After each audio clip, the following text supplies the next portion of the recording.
Tucker, Craig Kissinger, Jasmine Williams, and Monica Pruitt. All right, thank you everyone for attending.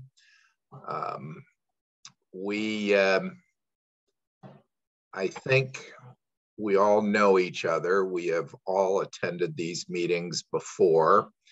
So unless someone has something that has changed about their introduction, if you do and want to comment on that, otherwise we can move along to our review.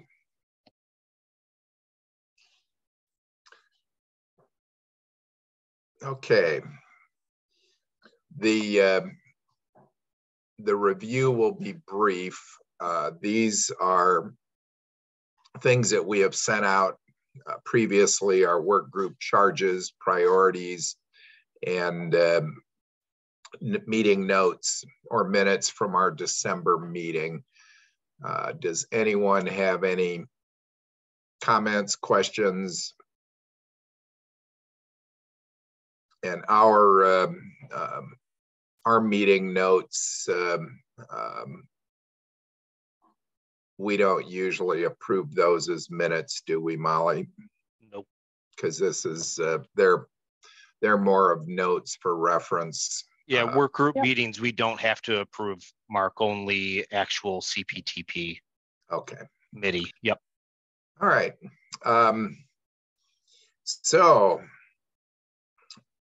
let's talk a little bit about inviting one or two people who have been justice involved to be part of this work group. I think we've talked about it a few times, and it could be someone who is a returning citizen who has been incarcerated. It could be someone who has been justice involved, but not necessarily incarcerated. And we're not limited to someone who has been involved with the Illinois Department of Corrections. It could be federal or it could be local as well. Does anyone have a suggestion for someone who might be able to participate? The majority of our meetings will be virtual, remote meetings. From time to time, we will get together in person.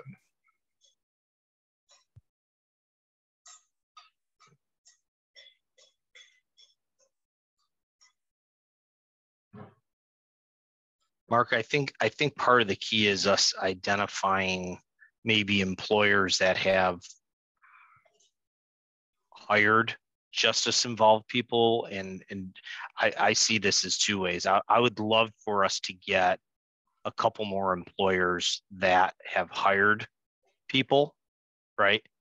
You know, people like Pete. We've hired justice involved people for at least the last 6 years, but we just hired our first returning citizens.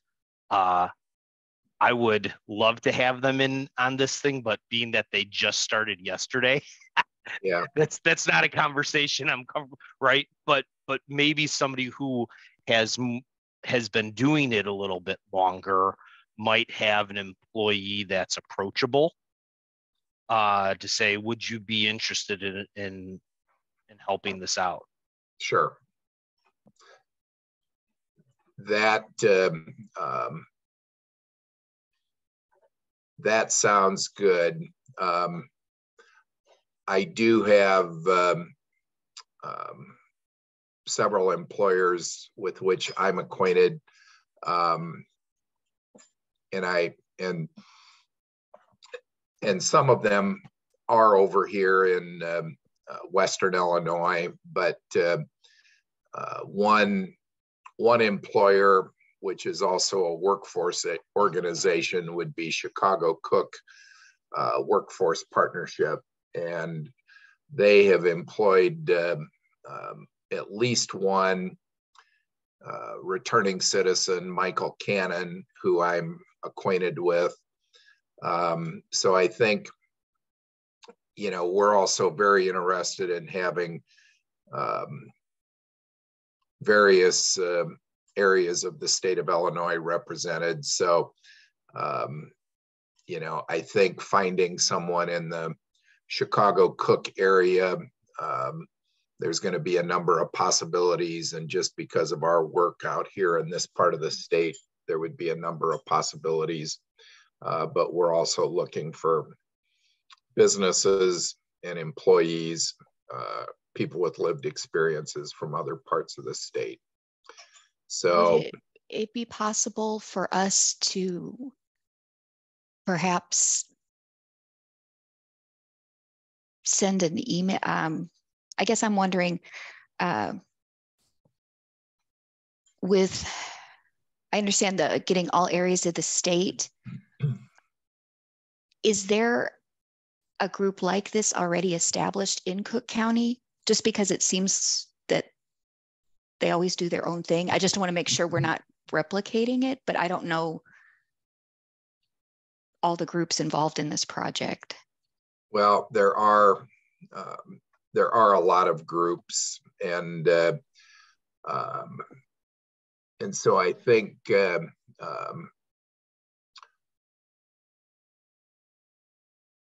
we can start reaching out to some of them. There's a group that is based in Cook County called Live Free, and they have a chapter in Rock Island, and some of their key people are returning citizens. So, Kylan, you know, do you have anybody from the cohort that would be interested in joining? Do you think?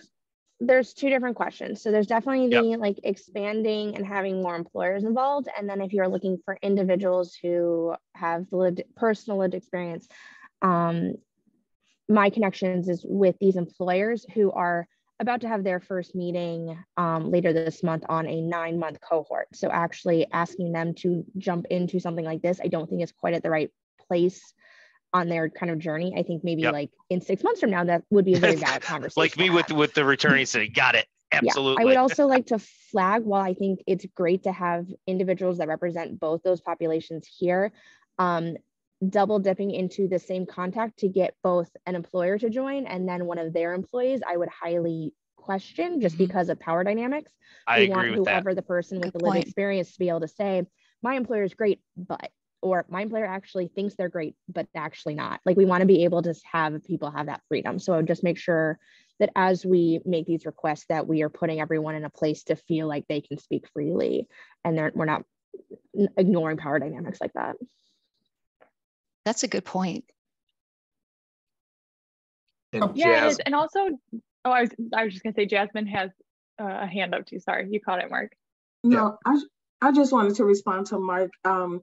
Yes, we do employ 2 individuals that have lived experience in the justice system. Michael Cannon is one of them. I had been meaning to reach out to him to bring him on board. Is the best thing to do to connect you 2 individually via email, or to like invite him to the next meeting? Well, he and I are personally acquainted. He and I met when he was at Kewanee Life Skills Reentry Center, and we have been on meetings since he's been back in Chicago, virtual meetings together. So I would be happy to talk with him. And it does, to go back to what Kylan just said, you represent Chicago Cook Workforce Partnership, and do you or anybody on your team think that it would be appropriate to have Michael participate, or should we be looking for someone who is not part of Chicago Cook, the partnership? Sorry, Jasmine. I just had a thought. Since Kewanee is such a novel idea, would we also want to have someone who has lived experience not having that type of support to contrast? That's probably a very good idea. It would certainly give us more diversity of opinion, and certainly very different lived experiences.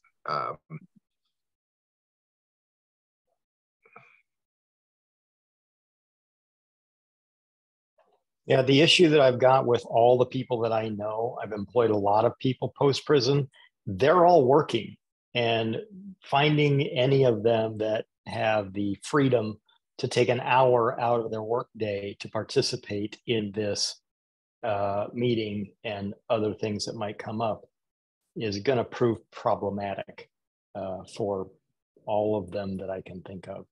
So and I definitely appreciate the power dynamics thing. Anybody that's working for me, I wouldn't suggest, even people that have worked for me in the past probably would not feel as comfortable just from personal relationship standpoint, truly speaking their mind. I would hope that they would, but I can understand where they might not feel comfortable doing that. I agree, but I guess my point also, though, is we might have employer relationships of somebody that does not want to participate. I had spoken to a company down in Pekin who is interested in visiting Kiwani, as an example, who may get into hiring justice-involved individuals, but they have no interest in getting into a work group, right? That doesn't mean they wouldn't allow one of their employees. So just think about our employer relationships. And again, I think, Mark, I think the best way to describe it is we just have a general call to action to try to build out this stuff, keeping in mind the great points that Kylan brought up, right? Yep.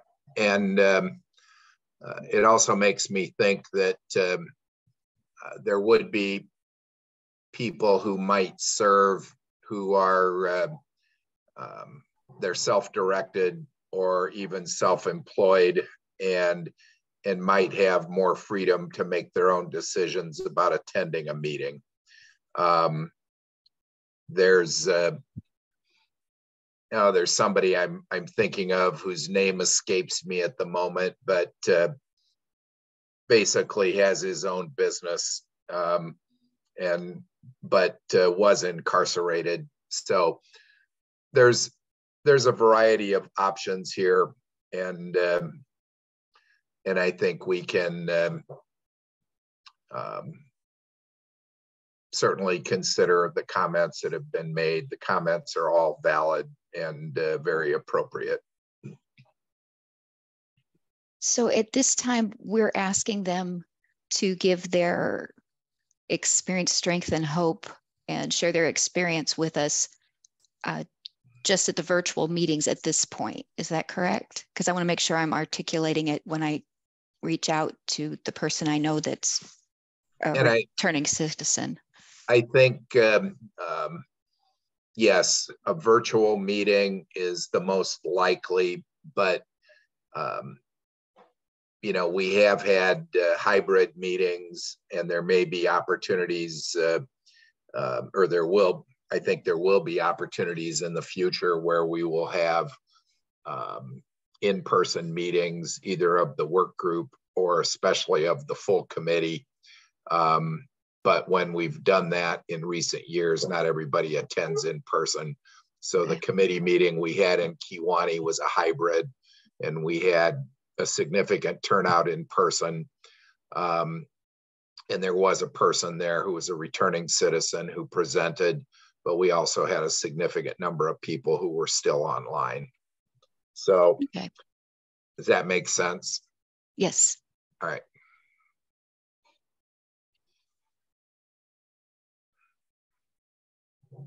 Yeah, I've got one other question. If there are people that I'm going to ask, or even somebody who comes in, is there any perceived expectation by this group that that person would need to share what they were incarcerated for?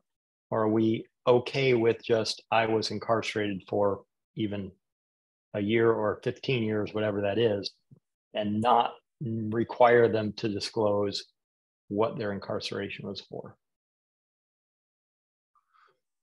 I think as long as they're, the only problem I would see, because it's all public record, is if we had an event where there was children and they're a registered sex offender and couldn't.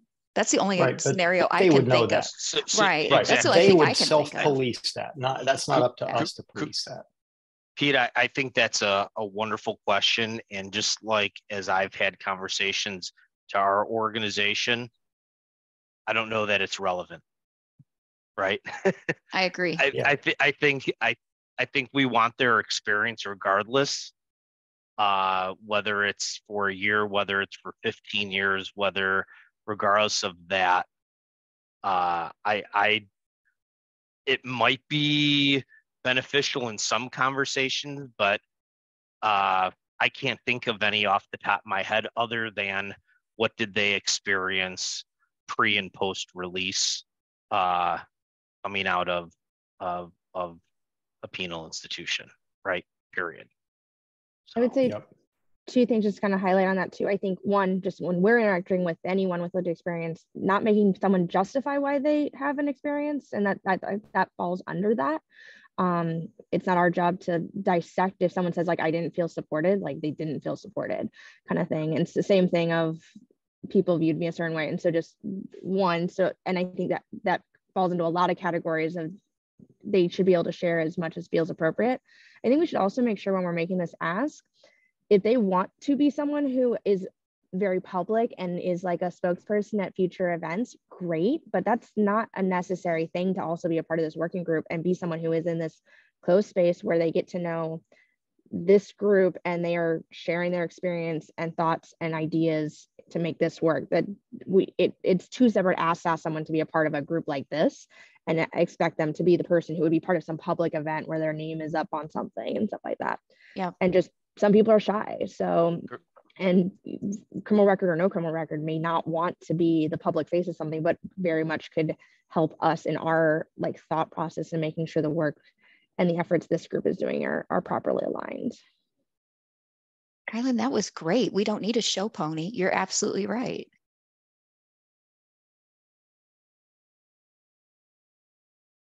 So I would just say that I don't think that it's ever necessary to ask somebody about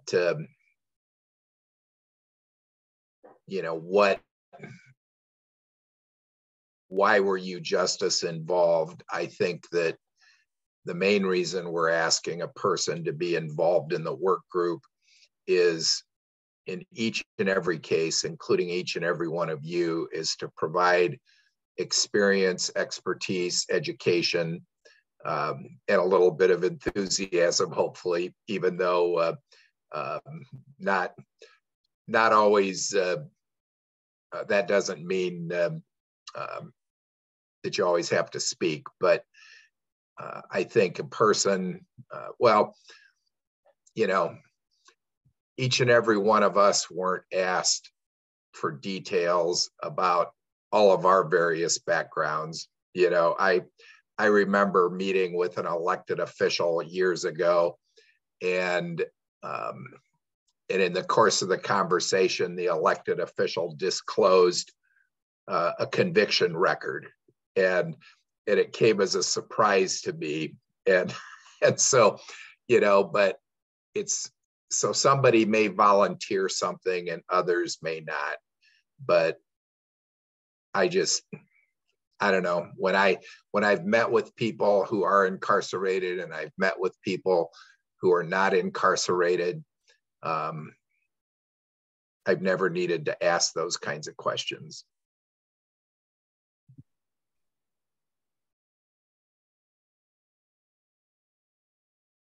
And I think your comment, Pete, is well taken. They are knowledgeable about their own situations, and I think what you said is we don't need to police that for them.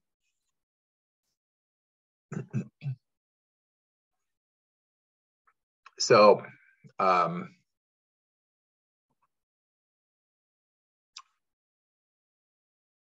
so Molly, to add to this list of employers, someone that I passed my card along to that I'm trying to reach out to, Mark and I've talked about, is Mod Pizza.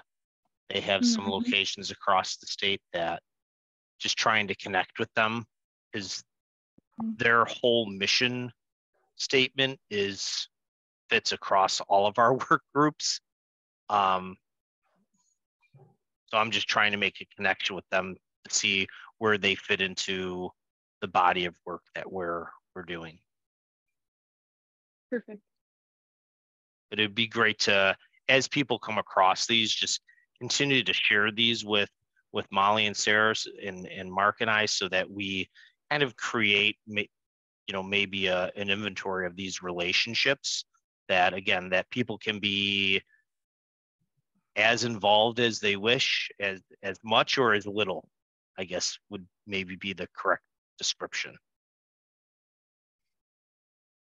And Jasmine, you or somebody in the partnership probably have contact information for Mod Pizza, because they were presenters during a higher calling that the partnership hosted. Okay, I'll get with our business relations team and see who has that contact.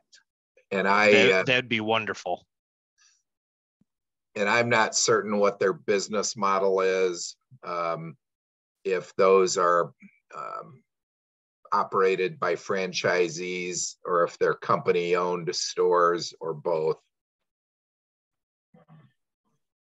Yeah, I just know it's across in their stores. It talks about that information, and across their website of why they exist and why they do what they do. It's really inspiring, and they have awesome pizza.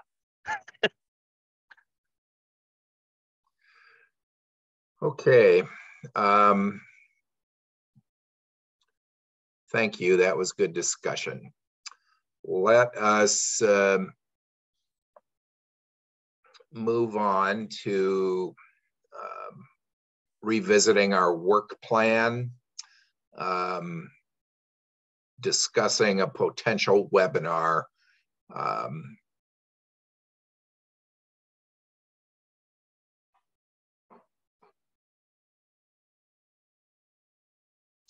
So this is something that at least some of you have been involved in the possibility of this, or been involved in the discussion of the possibility of this. What are your thoughts? The bullet points start with date, but I think that's probably the last thing to determine. Maybe we need to determine how far out we're talking, but topic, speakers, format, maybe topics and format is what we need to discuss today if we are going to move ahead with this. So, Molly, do you have any points of reference for this discussion from anything from the past?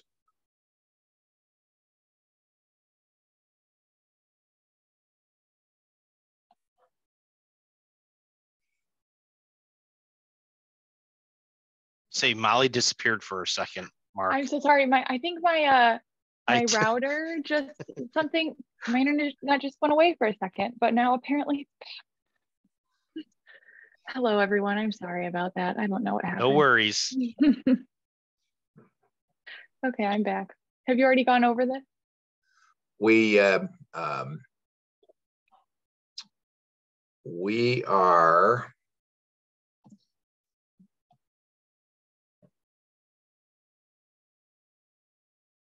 have not gone over all of that page in detail by any means. I was just asking for comments and discussion about a potential webinar, but looking at this,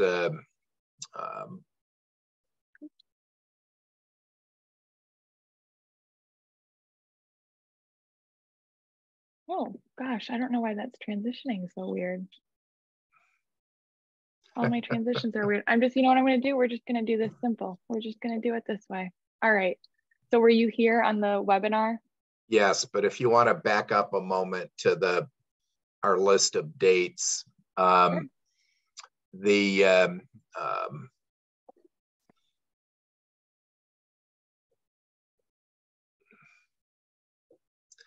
All right. So unless anybody has any thoughts or comments about this list of dates, this work plan, you should all have this. So let's go on to the next slide, Molly. Okay.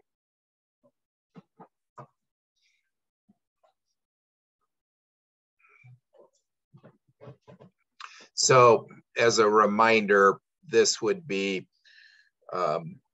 if we choose to do this, it would be a Wednesday webinar. Those are hosted by Molly and Sarah and their teammates at Illinois State University. They are public. They tend to target people who are professionals in the workforce system, but others can be invited as well. So the idea of having a webinar focusing on barriers that we've identified and solutions is a consideration. So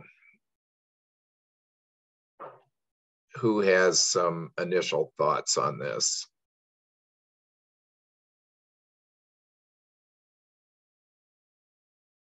Do you want me to pull up the reminder slides of the barriers and solutions first? Would that be helpful? And then come back to this slide? Okay. Sure. So these were the barriers the group narrowed down last meeting. And then these were some of the solutions. And then we had another chart that was order of items to address. And so the first item we listed was adding a member with lived experience. The second item was a webinar. So that's where that conversation came out of today. So I know at the last meeting, we talked a little bit about which solutions we might want to really focus on in this webinar. So this was just a reminder of the ones that you all helped to narrow down last month. And I can flip back to these at any point during the discussion. So if you want that at any point, just let me know and I can flip back to these slides.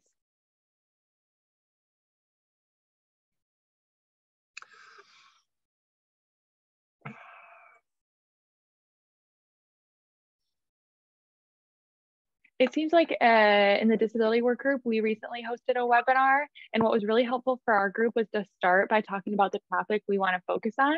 And that really drove the format, the speakers, everything like that. So I don't know if that would be helpful for this group to kind of pick out what the key topic or theme to discuss would be. Yeah.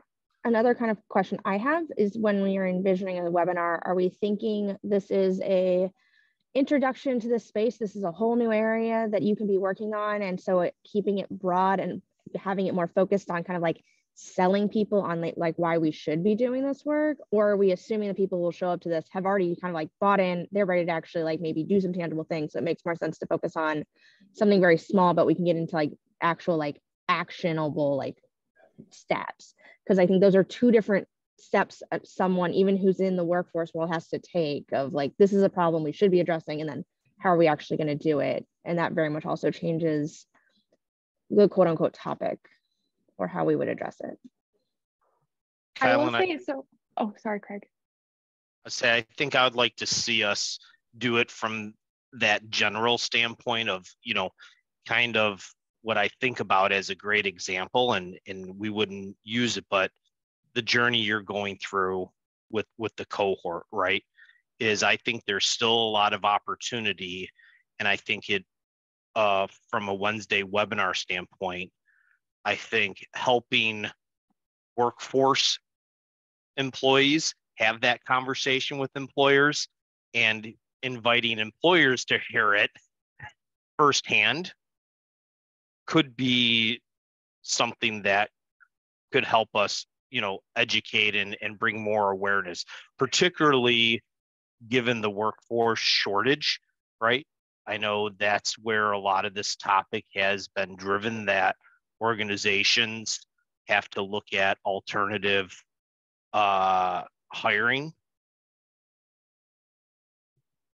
due to the number of open positions compared to unemployment. So similar to some of the information, Mark, that we presented at the quarterly, right? Just those employment numbers making the case for diversity hiring or alternative hiring, and looking at justice involved individuals as part of that.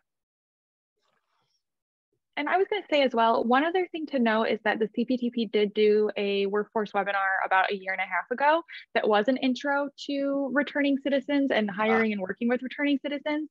So on that webinar, I can send it all to you. We had Chicago Cook Workforce Partnership was on there with, I don't think he works there anymore, but, and I can't remember his name. This is terrible. Anyhow, we had a professor from DePaul give statistics on returning citizens and jobs, and a couple of returning citizens speak. So we do have that intro webinar, not to say that doing it again wouldn't be helpful. It's helpful to reiterate, but I can share with the work group the recording and the PowerPoint for that webinar we did not even a couple of years ago, where we did have that intro sort of level set as well. That would be very good for us to look at that. And I think to follow up on what you said, Craig, it seems like figuring out our target audience is something that we would need to do, because if we try to create a webinar for everyone, I'm afraid it would not be specific enough for anyone. So if we want to target workforce professionals who do not have experience in helping this population, that I think that target audience is still valid, because there are a lot of workforce professionals, and that could include people from all of the various partner organizations and partner programs, whether they're government or not-for-profit. That could be a webinar that I think would be helpful for building education and capacity within the workforce system, both governmental and not-for-profit. Another target audience, and if the slide that follows in a couple slides that Molly had up a few minutes ago, two of the items on there were about employers. And so I think that, so resources for employers to create value proposition and job entry.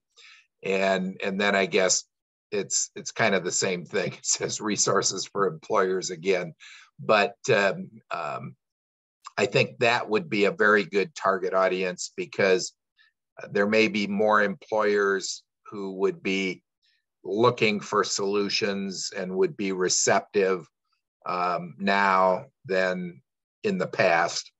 So I think that that's another target audience. And then I guess, should a target audience be people who have been justice involved? I think that the whole workforce system is not as well known as it should be. would it be a benefit to put together something that that could be a webinar that we get the Illinois Department of Corrections, the Federal Bureau of Prisons, get it out there so that people who are incarcerated can see it before they're released, get it out there through all of our various resources so people who have been justice involved and are not incarcerated can have access to it. So in my mind, those are three different target populations. And, you know, where do we start? But I would recommend not combining every population into one webinar, or it's going to dilute the impact. I think another kind of subdivide on, it's both a target population, but then also it's a little bit on the topic conversation as well, focusing on the workforce system. Because honestly, I lean towards, if nothing else, the type of, we're going to have a lot easier time getting people who work in the workforce system to attend a webinar put on by this, like, that's just honest. Like, yep. We don't have a direct pipeline to returning citizens to get them to attend a webinar. Like, we're just not the space, it seems like, for that. But we can have a webinar that either focuses directly on helping people who are service providers do a better job serving this population, or you could have that same people who work in the workforce system, how do we help them have the proper conversations to demystify this population for employers? And so it's almost like we're thinking it more of a train the trainer kind of aspect of, like, we will help train you all to then go be the ones who help provide these resources to these populations that we don't have direct access to. You do, and we want you to have all the resources to be able to serve them the best you can, whether that be the actual individuals trying to find employment or the employers who want to work with this population. Would healthcare be, and this is just thinking out loud, and thank you, Molly. I had asked Molly for just the general demographics of the audience that attended the webinar. The impression I have is that the industrial manufacturing area is a little more comfortable with the concept of hiring people that are returning citizens. I don't see that in healthcare. So maybe if we're looking for narrowing it down, we could even take at an industry level that's really desperate for services, or just for warm bodies, so to speak, because there's a lot of things that people can do that don't require them to have access to drugs. I mean, there's licensing and whatnot. That kind of thing. Yes, thank you. So I think what I'm hearing, and I think your comments were great. I appreciate it. And I think for us to be able to pull this off, Molly, maybe if we could document, you know, Mark did a great job of laying out each of those different constituents.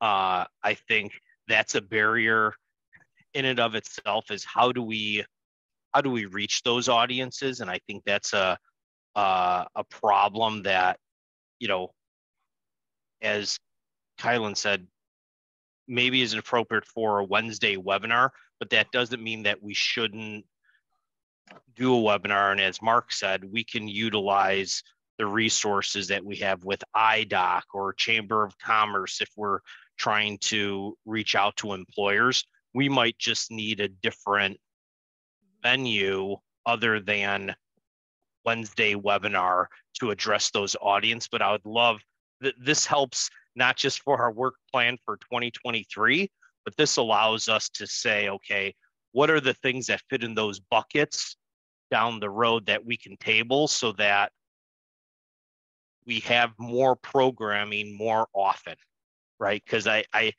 do understand, Molly, we did something basic a year and a half ago, but I think this is the topic, particularly on the employer side.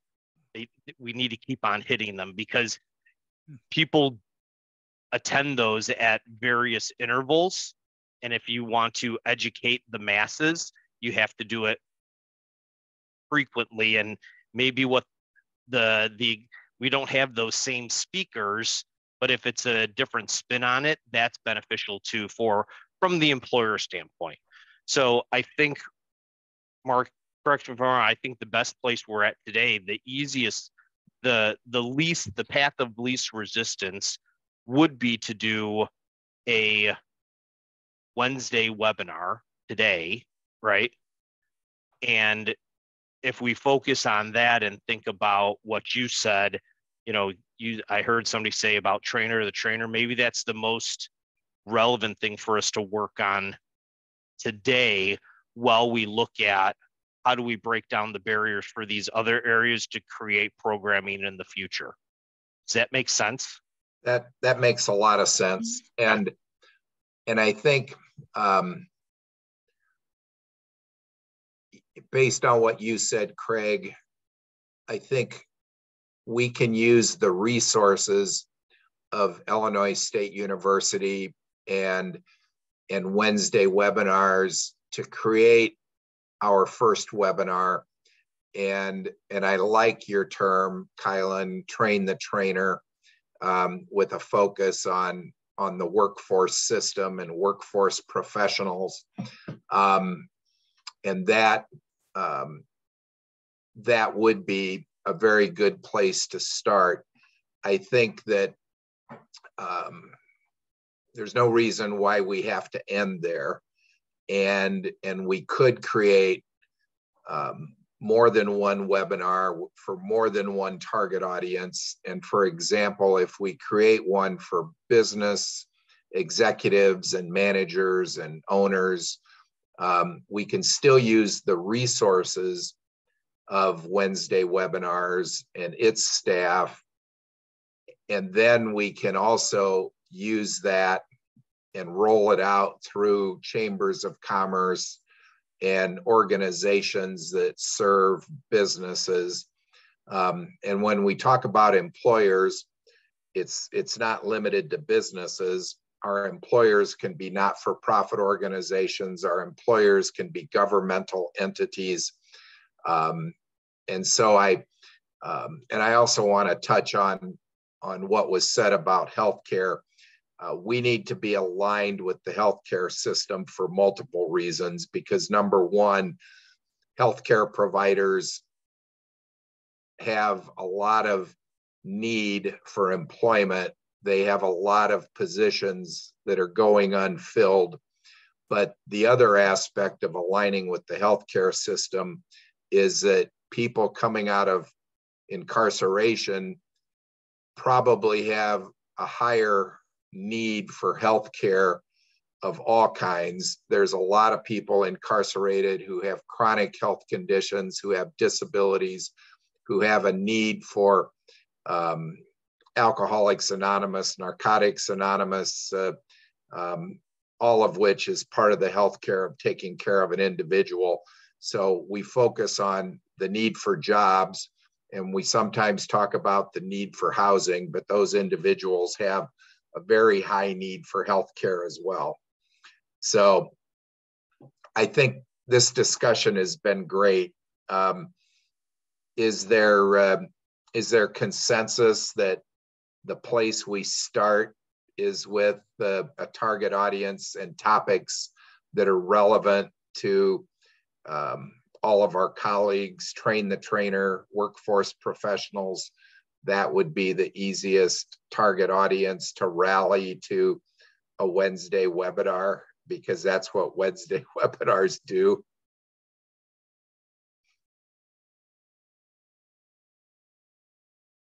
All right. I'm in agreement, Mark. I think that's great. And I was just responding, Jimmy, I agree. I think as we do that, we've talked about, and Molly and Sarah are awesome. They've already created some stuff for Mark and I to inventory or pull together some of these resources so we can start a kind of a holding area when we get resources. So. Okay. Do we have, what's going to be the measure of success for the webinar? And what's the follow-up afterwards? So Molly, how much access do we have to email distribution lists, both pre-webinar and post-webinar? How do we engage? Are those, so for Wednesday webinars, do those email distribution lists belong to Illinois State or to the Illinois Department of Commerce or to the Illinois Workforce Innovation Board? How do we use the information, or do we, or even can we? Yeah, so after every webinar, we send out a survey and we can add targeted questions. We can add whatever questions we want to that survey. So that's one place to get this feedback, and I can share all of the survey results with you. So every participant will get emailed a survey. Kind of how we track participants is that participants register for the webinar. So we have access to everyone's email and typically their employer through these webinars. And Kirsten on our team is able to email people in advance. So for example, if there was something people, you wanted to send everyone in advance, Kirsten could do that.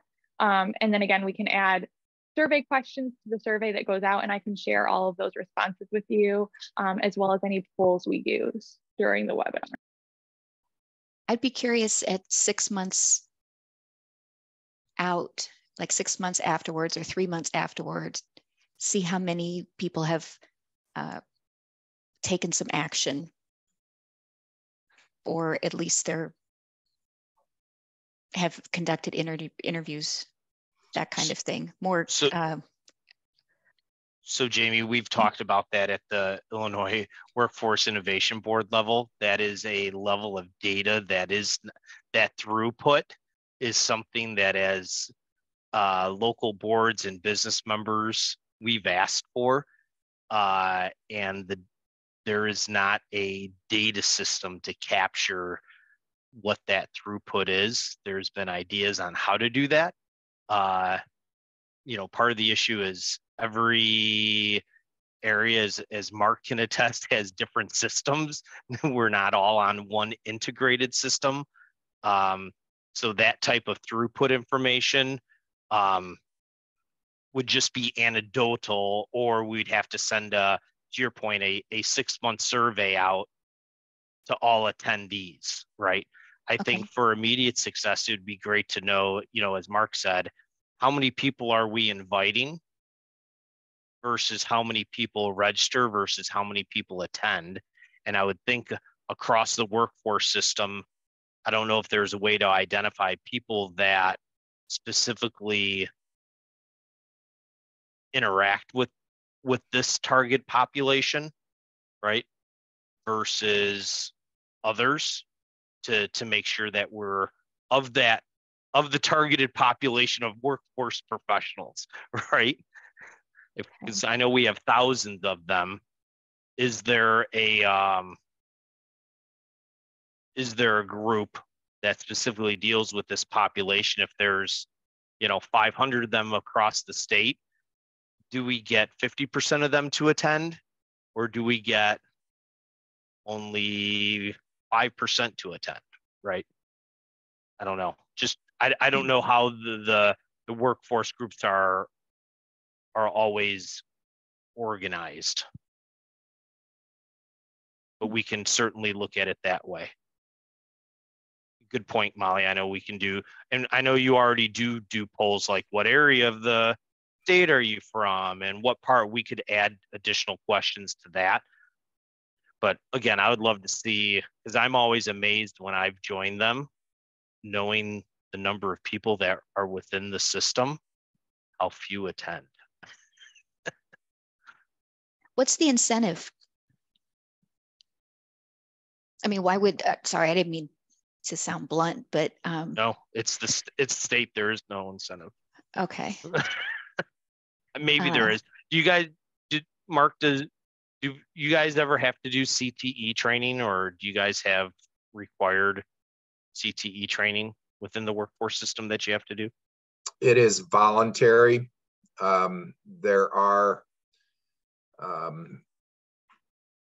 There's more than one, but there's a common professional designation, certified workforce development professional. It is voluntary, but once earned, continuing education becomes required. But you may notice that the majority of workforce professionals do not have a credential per se that is Right. workforce specific. Would they have a certificate of participation for this? The reason I ask, with SIU and I imagine all the other universities, with the civil service application, you get points for certification. So people get on LinkedIn or whatever and get these certificates of badges. It's like Girl Scouts at the professional level. You get badges. So I would be curious. Do they have the cookies? No. And they don't have to go door to door like I did. They hit up Dairy Queen and just went commercial. I'm like, that's just wrong. But that could be an incentive for people because this would qualify as diversity training. And if they get a certificate, then they can put it on their resume. I mean, that's one thing, or maybe some classes would be willing to put this up as extra credit if you do this. We should be able to send out one. I have to double check with our center, but we've done it for other webinars in the past. Okay. So I want to say we should be able to do that, but I can confirm. Well, and sometimes to your point, Jamie, I know like for SHRM, whether it be SHRM or HRCI certification, where I'm SPHR, you can get stuff pre-approved for credit so that when they attend it, they just enter a number and it's pre-approved as certification, you know, how much CTU or CTE, whatever you want to call it, they get. It's the same thing for lawyers and social workers. Yep. So that is I've found that to be a lucrative incentive, at least on the business side for HR, like you said, whether it be a CPA, an HR credential, or I'm sure Dan has seen that with lawyers as well.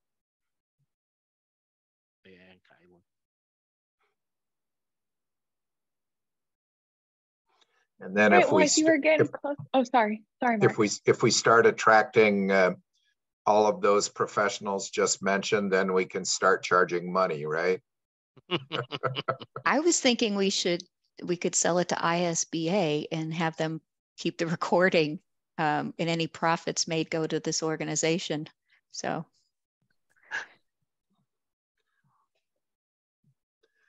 Okay. Well, I know we're getting close to time, so should I go to the next steps part?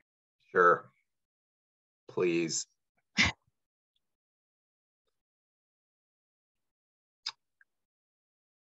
Okay. We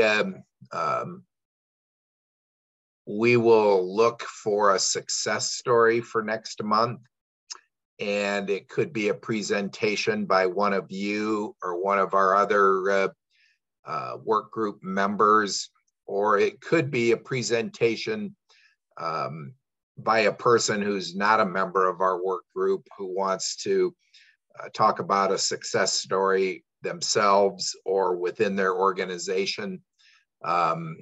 And that is going to be in a month on February the 7th from 12 o'clock noon until 1 p.m.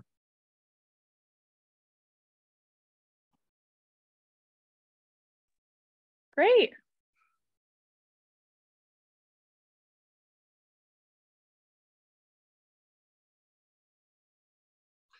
I think that's all we have. Who has anything else? It is 12:57. Does anyone else have anything for the good of the order? Any announcements, any requests? just again, the only request is to think about if we can think about lived experience and or employers that we can invite. And again, keep in mind, we don't want to double dip. That would be excellent. All right, thank you, everybody. All the faces and the names that I see are our most regular. So I'm grateful for your participation. Thank you. Thank you. Good conversation Yes. today.